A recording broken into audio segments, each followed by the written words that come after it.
എല്ലാവർക്കും എജ്യൂനെറ്റിലേക്ക് സ്വാഗതം.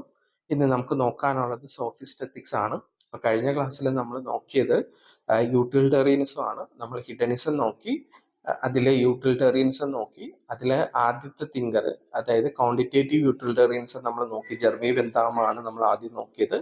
അതോടൊപ്പം തന്നെ ജെർമി ബെന്താമിന്റെ ഹിഡനിസ്റ്റിക് കാൽക്കുലസ് നമ്മൾ എന്താന്ന് പറഞ്ഞു. ഇനി നമുക്കതിൽ പഠിക്കാനുള്ളത് മില്ലിന്റെ ക്വാളിറ്റേറ്റീവ് യൂട്ടിലിറ്റേറിയൻസും ആണ്. അതേപോലെ തന്നെ ഇമാനുവൽ കാന്റിന്റെ ഡിയോണ്ടോളജി നമുക്ക് പഠിക്കാനുണ്ട്. അപ്പൊ അതിലോട്ട് പോകുന്നതിന് മുന്നേ ആയിട്ട് നമുക്ക് ഗ്രീക്ക് എത്തിക്സ് കുറച്ച് നോക്കാം. എനിക്കൊരു കമന്റ് വന്നായിരുന്നു ഗ്രീക്ക് എത്തിക്സ് ഇടാൻ വേണ്ടിയിട്ട്. അപ്പൊ നമുക്ക് ആ ഒരു പോർഷൻ ജസ്റ്റ് ഒന്ന് നോക്കാം. അപ്പൊ ഏൻഷ്യന്റ് ഗ്രീക്ക് എത്തിക്സ് എടുക്കുമ്പോൾ അതിൽ പ്രധാനപ്പെട്ട ഒരു എത്തിക്കൽ ഫിലോസഫി ആരുടെയാണ്? സോഫിസ്റ്റിന്റെ ആണ്. സോഫിസ്റ്റിന്റെ എപ്പിസ്റ്റമോളജി ഓൾറെഡി നിങ്ങൾ ഏൻഷ്യന്റ് വെസ്റ്റേൺ ഫിലോസഫിയിൽ പഠിച്ചിട്ടുണ്ടാവും. അപ്പൊ അതൊക്കെ തന്നെയാണ് അവര് എത്തിക്സിലും അപ്ലൈ ചെയ്യുന്നത്. അപ്പൊ എന്താണ്? The sophist provided a unique ethical perspective in ancient Greek philosophy characterised by relativism and subjectivism. Okay, അവരുടെ എത്തിക്കൽ തിയറി എടുക്കുകയാണെന്നുണ്ടെങ്കിൽ എന്താണ് അവര് കൂടുതലും പ്രാധാന്യം കൊടുക്കുന്നത് റിലേറ്റീവിസത്തിനാണ്, സബ്ജക്റ്റിവിസത്തിനാണ്. അതായത് വ്യക്തികൾ മാറുന്നതനുസരിച്ചിട്ട് മോറൽ ജഡ്ജ്മെന്റ് മാറിക്കൊണ്ടേയിരിക്കും, മോറൽ ഫാക്ട് മാറിക്കൊണ്ടേയിരിക്കും. ഇപ്പൊ എനിക്ക് ശരിയായിട്ടുള്ളത് മറ്റൊരാൾക്ക് ശരിയാകണമെന്നില്ല. അപ്പൊ ശരി തെറ്റുകൾ എന്താണ്? വ്യക്തികൾ മാറുന്നതനുസരിച്ചിട്ട്, സൊസൈറ്റി മാറുന്നതനുസരിച്ചിട്ട്, കൾച്ചർ മാറുന്നതനുസരിച്ചിട്ട് മാറിക്കൊണ്ടേയിരിക്കും, സമയം മാറുന്നതനുസരിച്ചിട്ട് മാറിക്കൊണ്ടേയിരിക്കും. ഇതാണ് റിലേറ്റീവിസം സബ്ജക്റ്റിവിസം പറയുന്നത്. Central to sophist ethics was the concept of relativism. Already പറഞ്ഞു. സോഫിസ്റ്റ് എത്തിക്സിന്റെ ഒരു എന്താണ് സെൻട്രൽ കോൺസെപ്റ്റ് എന്ന് പറയുന്നത് തന്നെ എന്താണ്? റിലേറ്റീവിസം ആണ്. Which questioned the existence of absolute universal moral principles. അവരെന്തിനെ ക്വസ്റ്റ്യൻ ചെയ്യുകയാണ്, അല്ലെങ്കിൽ എന്തിനെ റിജക്ട് ചെയ്യുകയാണ്? അബ്സല്യൂട്ട് യൂണിവേഴ്സൽ പ്രിൻസിപ്പിൾസിനെ റിജക്ട് ചെയ്യുകയാണ്. എല്ലാ കാലത്തും, എല്ലാ കൾച്ചറിലും, എല്ലാ സൊസൈറ്റിയിലും, എല്ലാ വ്യക്തികളിലും അപ്ലൈ ചെയ്യാൻ പറ്റുന്ന യൂണിവേഴ്സൽ മോറൽ പ്രിൻസിപ്പിൾസ് ഇല്ല. ഓക്കെ, അതിനെ അവരെന്ത് ചെയ്യുകയാണ്? ക്വസ്റ്റ്യൻ ചെയ്യുകയാണ്. The sophist argue that moral belief and fact dependent on human perception, societal norms and cultural conventions. അപ്പൊ സോഫിസ്റ്റ് പറയുന്നത് എന്താണ്? മോറൽ ബിലീഫും ഫാക്ടും എന്തിനെ ഡിപ്പെൻഡ് ചെയ്തിട്ടാണ് ഉള്ളത്? Human perception, societal norms, cultural convention. അല്ലെ, വ്യക്തികളുടെ എന്താണ് പെർസെപ്ഷനെ ഡിപ്പെൻഡ് ചെയ്യുന്നു. അതനുസരിച്ചിട്ടാണ് ഒരു വ്യക്തിയുടെ മോറൽ ജഡ്ജ്മെന്റ്, അല്ലെങ്കിൽ ഒരു വ്യക്തി ഈ ഒരു പ്രവൃത്തി ശരിയാണ് എന്ന് പറയുന്നത് മറ്റൊരാൾക്ക് ശരിയാകണമെന്നില്ല, അല്ലെ? അപ്പം എന്താണ്? ഹ്യൂമൻ പെർസെപ്ഷനും സൊസൈറ്റൽ നോംസും കൾച്ചറൽ കൺവെൻഷൻസും ഒക്കെ മാറുന്നതനുസരിച്ചിട്ട് മോറൽ ജഡ്ജ്മെന്റ്, മോറൽ ബിലീഫും മോറൽ ഫാക്റ്റും മാറിയിരിക്കാം. ഓക്കെ, അപ്പൊ എന്താണ്? Rather than being objective or fixed. അപ്പൊ ഒബ്ജക്റ്റീവ് ആയിട്ടുള്ള, ഫിക്സഡ് ആയിട്ടുള്ള മോറൽ ബിലീഫോ ഫാക്ടോ ഒന്നും തന്നെ ഇല്ല. This view reject the idea of universal moral truth. അപ്പൊ ഈ ഒരു വ്യൂ എന്തിനെ റിജക്ട് ചെയ്യുവാണ്? Idea of universal moral truth, universal ആയിട്ടുള്ള മോറൽ ട്രൂത്തിനെ അവർ റിജക്ട് ചെയ്യുവാണ്. അതായത് എല്ലായിടത്തും, എല്ലാ മനുഷ്യരിലും അപ്ലൈ ചെയ്യാൻ പറ്റുന്ന മോറൽ പ്രിൻസിപ്പിൾസിനെ അവരെന്ത് ചെയ്യാണ്? റിജക്ട് ചെയ്യുവാണത്. This view rejects the idea of universal moral truth that apply universally to all people, places and time. Instead, it contends that moral judgments are contingent upon their circumstances. നമുക്ക് already അറിയാം, circumstances അനുസരിച്ചിട്ട് moral judgement മാറിയേക്കാം. അപ്പം moral judgement എന്ന് പറയുന്നത് എന്താണ്? Contingent ആണ്. Permanent ആയിട്ട് മോറൽ ജഡ്ജ്മെന്റ്സ് ഇല്ല. In other words, what may be considered morally right or wrong could vary from person to person. അപ്പൊ എന്താണ്? മോറലി റൈറ്റ്, മോറലി റോങ് വ്യക്തികൾ മാറുന്നതനുസരിച്ചിട്ട് ഇത് മാറിക്കൊണ്ടേയിരിക്കും. കമ്മ്യൂണിറ്റി മാറുന്നതനുസരിച്ചിട്ട് അത് മാറിക്കൊണ്ടേയിരിക്കും. എനിക്ക് ശരിയാണ് എന്ന് തോന്നുന്ന ഒരു കാര്യം മറ്റൊരാൾക്ക് ശരിയാകണമെന്നില്ല. അല്ലെങ്കിൽ ഒരു ഇന്ത്യക്കാരന് ശരിയായിട്ട് തോന്നുന്ന ഒരു കാര്യം അമേരിക്കക്കാരന് ശരിയാകണമെന്ന് ഇല്ല. എന്താണ്? They argued that individual subjectivity played a crucial role in shaping moral judgements. അപ്പൊ മോറൽ ജഡ്ജ്മെന്റ്സ് പ്രപ്പോസ് ചെയ്യുന്നതിൽ ഒരു പ്രധാനപ്പെട്ട പങ്ക് ആർക്കുണ്ട്? ഇൻഡിവിജ്വൽ സബ്ജക്റ്റിവിറ്റിക്കുണ്ട്. People's belief, emotions and experience influence their understanding of what was morally acceptable or unacceptable. അപ്പം morally ശരിയായിട്ടുള്ളത്, morally തെറ്റായിട്ടുള്ളത്, അതെന്തിനെ depend ചെയ്തിട്ടാണ് നമ്മൾ പറയുന്നത്? അല്ലെങ്കിൽ അതിനെ ഇൻഫ്ലുവൻസ് ചെയ്യുന്ന കാര്യങ്ങൾ എന്താണ്? ജനങ്ങളുടെ വിശ്വാസവും ഇമോഷൻസും എക്സ്പീരിയൻസും ഒക്കെ എന്തിനെ ഇൻഫ്ലുവൻസ് ചെയ്തേക്കാം? ഈ പറയുന്ന എന്താണ് understanding of what was morally acceptable or unacceptable. പിന്നെന്താണ്? According to sophist thought, this subjective aspect of morality further contributed to the context context dependent nature of ethical consideration in today's life. പറഞ്ഞ കാര്യങ്ങളൊക്കെ തന്നെയാണ് പറയുന്നത്. എന്താണ് sophist thought എന്താണ് പറയുന്നത്? The subjective aspect of morality further contributed to the context dependent nature of ethical consideration in today's life. അപ്പം എപ്പോഴും എന്താണ് മൊറാലിറ്റി എന്ന് പറയുന്നത് എന്താണ്? കോണ്ടെക്സ്റ്റ് ഡിപ്പെൻഡന്റ് ആണ്. അതായത് കോണ്ടെക്സ്റ്റ് മാറുന്നതനുസരിച്ചിട്ട് അത് മാറിക്കൊണ്ടേയിരിക്കും. ഓക്കെ, പിന്നെന്താണ്? The questioned the possibility of achieving definite knowledge due to the conflicting ideas in cosmology. The sophist extended their skepticism to ethics. അപ്പം ഓൾറെഡി നമ്മൾ കോസ്മോളജി പറയുമ്പോൾ, അല്ലാന്നുണ്ടെങ്കിൽ നമ്മൾ ഏൻഷ്യന്റ് വെസ്റ്റേൺ ഫിലോസഫി പറഞ്ഞ ടൈമിൽ നമ്മൾ പറഞ്ഞിട്ടുണ്ടായിരുന്നു, അൾട്ടിമേറ്റ് റിയാലിറ്റിയെ കുറിച്ചിട്ട് പലർക്കും പല അഭിപ്രായങ്ങളാണ് അല്ലെ.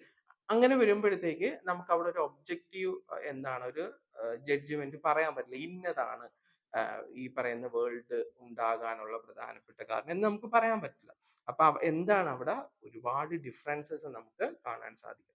അങ്ങനെ വരുമ്പോൾ നമുക്ക് അൾട്ടിമേറ്റ് റിയാലിറ്റിയോട് ഒരു സ്കെപ്റ്റിക് നേച്ചർ മാത്രമേ എന്താണ് ഇന്നതാണ് അൾട്ടിമേറ്റ് റിയാലിറ്റി അല്ലെങ്കിൽ അബ്സല്യൂട്ട് റിയാലിറ്റി എന്ന് നമുക്ക് പറയാൻ പറ്റില്ല. അപ്പൊ സോഫിസ്റ്റുകൾക്ക് എന്തുണ്ടായിരുന്നു? ഒരു സ്കെപ്റ്റിക് ആയിട്ടാണ് അവര് അതിനെ നോക്കി കണ്ടത്. ഈ സ്കെപ്റ്റിസിസം അവർ എങ്ങോട്ടും കൂടെ എക്സ്റ്റെൻഡ് ചെയ്യുന്നുണ്ട്, എത്തിക്സിലോട്ടും എക്സ്റ്റെൻഡ് ചെയ്യുന്നുണ്ട്. അത് എന്തുകൊണ്ടാണെന്നുള്ളത് നമുക്ക് താഴെ ഡിസ്കസ് ചെയ്യുമ്പോൾ പറയാം. The sophist extended their scepticism to ethics. അവരുടെ സ്കെപ്റ്റിസിസം അവരെങ്ങോട്ടും എക്സ്റ്റെൻഡ് ചെയ്തു, എത്തിക്സിലോട്ടും എക്സ്റ്റെൻഡ് ചെയ്തു. In epistemology the nature philosophers speculative enquiries into the fundamental nature of reality yielded conflicting and inconclusive result. ആദ്യം പറഞ്ഞ കാര്യം തന്നെയാണ്. നേച്ചർ ഫിലോസഫേഴ്സ് എന്താണ് ഫണ്ടമെന്റൽ നേച്ചർ ഓഫ് റിയാലിറ്റിയെ കുറിച്ചിട്ട് വ്യത്യസ്തമായിട്ടുള്ള കോൺഫ്ലിക്റ്റിംഗ് ആയിട്ടുള്ള അഭിപ്രായങ്ങളാണ് പറഞ്ഞിട്ടുള്ളത് അല്ലേ. അതുകൊണ്ട് തന്നെ എന്തിലോട്ടാണ് വെസ്റ്റേൺ ഫിലോസഫി എത്തിച്ചേർന്നത്? ഒരു ഇൻകൺക്ലൂസീവ് റിസൾട്ടിലോട്ടാണ് എത്തിച്ചേർന്നത്. ഇന്നതാണ് ഒരു അൾട്ടിമേറ്റ് റിയാലിറ്റി എന്ന് വെസ്റ്റേൺ ഫിലോസഫിക്ക്, ഏൻഷ്യൻ വെസ്റ്റേൺ ഫിലോസഫിക്ക് പറയാൻ സാധിച്ചില്ല. This lack of consensus led the sophists to challenge the possibility of achieving stable and universally applicable theoretical knowledge. അപ്പൊ ഈ ഒരു കൺസെൻസസ് ഇല്ലായ്മ അല്ലെങ്കിൽ എന്താണ് ഒരു ഐക്യമില്ലായ്മ ഉള്ളത് കൊണ്ടാണ് സോഫിസ്റ്റ് എന്തിനെ ചാലഞ്ച് ചെയ്തത്? ഒരു സ്റ്റേബിൾ ആയിട്ടുള്ള യൂണിവേഴ്സലി ആപ്ലിക്കബിൾ ആയിട്ടുള്ള തിയറിറ്റിക്കൽ നോളജ് ഉണ്ടാക്കിയെടുക്കാം എന്നുള്ളതിനെ എതിർത്തത്. അങ്ങനെ എന്താണ് എല്ലാവരും അംഗീകരിക്കുന്ന ഒരു തിയറിറ്റിക്കൽ നോളജ്, സ്റ്റേബിൾ ആയിട്ടുള്ള ഒരു തിയറിറ്റിക്കൽ നോളജ് പോസിബിൾ അല്ല എന്നാണ് സോഫിസ്റ്റ് അതിന്റെ അടിസ്ഥാനത്തിൽ പറയുന്നത്.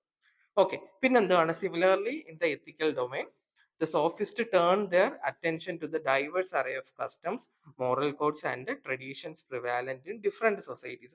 അപ്പം ഇതേപോലെ തന്നെയാണ് നമ്മൾ എത്തിക്കൽ ഡൊമൈനിലോട്ട് വരുമ്പോൾ എന്താണ് പല കസ്റ്റംസ് ആണ് അല്ലെ. ഓരോ സൊസൈറ്റിക്കും അവരുടേതായിട്ടുള്ള കസ്റ്റംസും മോറൽ കോഡ്സും ട്രഡീഷൻസും ഒക്കെ ഉണ്ട്.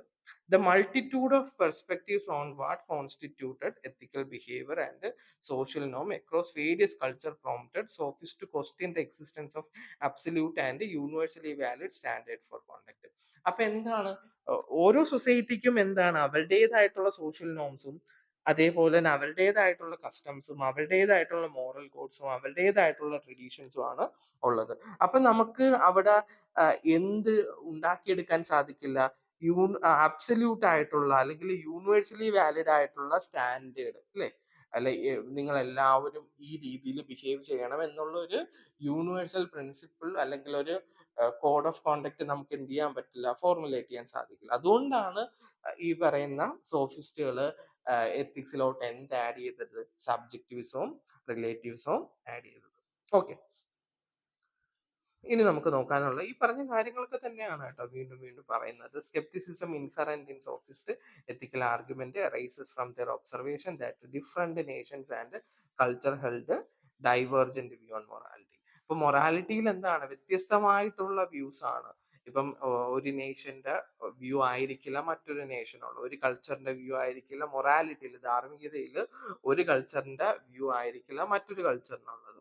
This diversity suggested that ethical norms for contingent. അപ്പൊ ഈ ഒരു ഡൈവേഴ്സിറ്റി കാണുമ്പോൾ തന്നെ, അല്ലെങ്കിൽ ഈ ഡൈവേഴ്സിറ്റി തന്നെയാണ് ആഹ് എന്ത് നമ്മൾ എന്ത് തെളിയിക്കുന്നത്. എത്തിക്കൽ നോംസ് എന്ന് പറയുന്നത് ഒരിക്കലും പെർമനന്റ് ആയിട്ടുള്ളതോ സ്റ്റേബിൾ ആയിട്ടുള്ളതോ ഒന്നും അല്ല. അത് കണ്ടീജന്റ് ആണ്. കൾച്ചറൽ, ഹിസ്റ്റോറിക്കൽ, സൊസൈറ്റിയൽ കോണ്ടെക്സ്റ്റ് അനുസരിച്ചിട്ട് അത് മാറിക്കൊണ്ടേയിരിക്കും. അതുകൊണ്ട് തന്നെ ഇതെന്താണ്, ടെമ്പററി ആയിട്ടുള്ള ഒന്നാണ്, കണ്ടീജന്റ് ആയിട്ടുള്ള ഒന്നാണ്. പെർമനന്റ് ആയിട്ടുള്ള മോറൽ സ്റ്റേറ്റ്മെന്റ് നമുക്ക് എന്ത് ചെയ്യാൻ പറ്റും, ഫിക്സഡ് ആയിട്ടുള്ള, ഒബ്ജക്റ്റീവ് ആയിട്ടുള്ള, എല്ലായിടത്തും അപ്ലൈ ചെയ്യാൻ സാധിക്കുന്ന ഒരു അബ്സല്യൂട്ട് മോറൽ കോണ്ടക്ട് നമുക്ക് എന്ത് ചെയ്യാൻ പറ്റില്ല, ഫോർമുലേറ്റ് ചെയ്യാൻ പറ്റില്ല. അപ്പൊ അതിനെയൊക്കെ എന്ത് ചെയ്യുവാണ്, സോഫിസ്റ്റ് ചാലഞ്ച് ചെയ്യുവാണ്. ഓക്കെ, ആ പറഞ്ഞ കാര്യങ്ങളൊക്കെ തന്നെയാണ് കേട്ടോ പറയുന്നത്. പിന്നെ നമുക്കിവിടെ പ്രധാനപ്പെട്ട ഒരു സ്റ്റേറ്റ്മെന്റ് ഉണ്ട്. റിനൗണ്ട് സോഫിസ്റ്റ്, ഫേമസ് ആയിട്ടുള്ള ഒരു സോഫിസ്റ്റ് ആണ്. നിങ്ങൾ ഓൾറെഡി വെസ്റ്റേൺ ഫിലോസഫിയിൽ പഠിച്ചിട്ടുള്ളതാണ്. പ്രോട്ടഗോറസ്. പ്രോട്ടഗോറസിന്റെ ഫേമസ് ആയിട്ടുള്ള ഒരു സ്റ്റേറ്റ്മെന്റ് ഉണ്ട്, മാൻ is the measure of all things. അല്ലെ, സബ്ജക്റ്റിവിസത്തെ എന്താണ് അപ്ഹോൾഡ് ചെയ്യുന്ന ഒരു സ്റ്റേറ്റ്മെന്റ് ആണ് ഇതെന്ന് പറയുന്നത്, man is the measure of all things. അത് ഇതിൽ പറയുന്നത് എന്താണ്, according to him what appears true or ethically right can vary from person to person. അപ്പൊ എന്താണ്, ഒരു വ്യക്തിക്ക് എത്തിക്കലി റൈറ്റ് അല്ലെങ്കിൽ എത്തിക്കലി ട്രൂ എന്ന് തോന്നുന്നത് മറ്റൊരു പേഴ്സണ് തോന്നണമെന്നില്ല. അപ്പം എത്തിക്കലി റൈറ്റ് എന്ന് പറയുന്നത് അല്ലെങ്കിൽ ട്രൂ എന്ന് പറയുന്നത് വ്യക്തികൾ മാറുന്നതനുസരിച്ചിട്ട് മാറിക്കൊണ്ടേയിരിക്കും. Individual have the autonomy to form their own belief about reality and morality. ഇപ്പൊ മൊറാലിറ്റിയെ കുറിച്ചിട്ടാണെങ്കിലും ധാർമ്മികതയിലാണെങ്കിലും യാഥാർത്ഥ്യത്തിലാണെങ്കിലും അവരുടേതായിട്ടുള്ള വിശ്വാസങ്ങൾ ഫോം ചെയ്യാനുള്ള അവകാശം ഓരോ വ്യക്തികൾക്കുണ്ട്. അപ്പൊ റിയാലിറ്റി ക്രിയേറ്റ് ചെയ്യുന്ന അല്ലെങ്കിൽ റിയാലിറ്റി കൺസ്ട്രക്ട് ചെയ്യുക എന്ന് പറയുന്നത്, റിയാലിറ്റി കൺസ്ട്രക്ട് ചെയ്യുന്നത് ആരാണ്, ഇൻഡിവിജ്വൽ ആണ്. അപ്പം നമുക്ക് ഒരിക്കലും യൂണിവേഴ്സൽ ആയിട്ടുള്ള ഒരു എന്താണ് റിയാലിറ്റി അല്ലെങ്കിൽ റിയാലിറ്റി റിലേറ്റഡ് ആയിട്ടുള്ള ഒരു തിയറി നമുക്ക് ഒരിക്കലും ഫോർമുലേറ്റ് ചെയ്യാൻ പറ്റില്ല. അതേപോലെ തന്നെയാണ് എന്താണ് അബ്സല്യൂട്ട് ആയിട്ടുള്ള ഒരു മോറൽ പ്രിൻസിപ്പിൾ ഒരിക്കലും നമുക്ക് എന്ത് ചെയ്യാൻ പറ്റില്ല, ഫോർമുലേറ്റ് ചെയ്യാൻ പറ്റില്ല. കാരണം എന്താണ്, ഈ ഒരു ഡൈവേഴ്സിറ്റി ഉള്ളതുകൊണ്ട്. And they were sole responsibility for their actions. അപ്പം ഞാനൊരു പ്രവൃത്തി ചെയ്യുകയാണെന്നുണ്ടെങ്കിൽ അതിന്റെ പൂർണ്ണമായിട്ടുള്ള ഉത്തരവാദിത്വം ആർക്കായിരിക്കും, എനിക്ക് മാത്രമായിരിക്കും. ഓക്കെ, അപ്പൊ ഇത്രയും കാര്യങ്ങളാണ് നമുക്ക് സോഫിസ്റ്റ് എത്തിക്സിൽ പഠിക്കാനുള്ളത്. അപ്പൊ മാൻ is the measure of all things already എനിക്ക് തോന്നുന്നു ഏൻഷ്യന്റ് വെസ്റ്റേൺ ഫിലോസഫിയിൽ ചോദിച്ചിട്ടുണ്ടാവും. അതേപോലെ തന്നെ നമുക്ക് ഇവിടെയും ചോദിക്കാൻ സാധ്യത ഉള്ളതാണ്. പ്രോട്ടഗോറസിന്റെ എത്തിക്സ് ചോദിച്ചു കഴിഞ്ഞാൽ നമ്മൾ എഴുതേണ്ടത് സോഫിസ്റ്റ് എത്തിക്സ് തന്നെയാണ്. ഓക്കെ, മാർക്ക് അനുസരിച്ചിട്ട് എഴുതുക എന്നുള്ളതാണ്. ഡൗട്ട്സ് എന്തെങ്കിലും ഉണ്ടെങ്കിൽ ചോദിക്കുക. പിന്നെ വേറൊരു കാര്യം കൂടെ പറയാനുണ്ട്. എന്താണ്, നമ്മളുടെ ആദ്യത്തെ ചാപ്റ്റേഴ്സ് ഒക്കെ ഉണ്ടല്ലോ, ആദ്യത്തേല് നേച്ചർ ആൻഡ് സ്കോപ്പ് ഉണ്ട്, ഇമ്പോർട്ടന്റ് ആണ്, എക്സാമിന് ചോദിക്കും. അത് കൂടാണ്ട് കുറച്ച് ചാപ്റ്റേഴ്സ് വരുന്നുണ്ട്. ഈ സെയിം കാര്യങ്ങളൊക്കെ തന്നെയാണ് നമ്മൾ ഈ ഓരോരോ ബ്ലോക്കുകളിലായിട്ട് പഠിക്കുന്നത്. അതില് അത് സോക്രട്ടീസിന്റെ ഒക്കെ അതേ സോഫിസ്റ്റിന്റെ ഒക്കെ തന്നെ എന്താണ് ആ പറയുന്നത്, അതായത് നമ്മൾ ഇനി അങ്ങോട്ട് പഠിക്കുന്ന പ്രധാനപ്പെട്ട തിയറീസ് ഒക്കെ തന്നെയാണ് ആദ്യത്തെ ബ്ലോക്കിൽ പറയുന്നത് കേട്ടോ, ആ നേച്ചർ ആൻഡ് സ്കോപ്പ് ഒഴിച്ചിട്ട്. ഓക്കെ.